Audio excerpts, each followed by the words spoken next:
Hello എടാ എന്റെ പെങ്ങളെ മോക്കൊന്ന് അഡ്മിഷൻ എടുക്കണമല്ലോ. ഓ പോയെട്.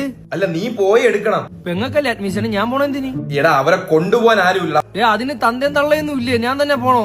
ആരുമില്ല, നീ തന്നെ പോണം. ഞാൻ വിളിച്ച് പറഞ്ഞിട്ടുണ്ട് നീ വരുമെന്ന്. എന്തോന്ന് ഫാമിലിയുടെ നിന്റെ?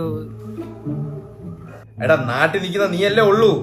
നാട്ടിൽ ഞാൻ നിക്കുന്നു പറഞ്ഞ ഒന്ന് പോയിട്ട് പെട്ടെന്ന് പോട്ടെ. ശരി, ഞാനും കയറി പോകാൻ പോണു. പിന്നെ നാട്ടിൽ നിക്കുന്ന പറഞ്ഞ എല്ലാ കാര്യത്തിനും എന്നെ വിളിപ്പ്. വേറെ തൊഴിലില്ല എനിക്ക്. പറയുന്ന പോലെ എനിക്ക് വേറെ ജോലിയൊന്നും ഇല്ലല്ലേ. എന്തേലും ആവട്ടെ. ഹലോ ഹാഷിർ. ഹലോ. അച്ഛന് വയ്യ. ആഹാ. ഒന്ന് ആശുപത്രി കൊണ്ടുപോകണമല്ലോ. കുടുംബത്തിൽ വേണ്ടപ്പെട്ട ആരുമില്ല?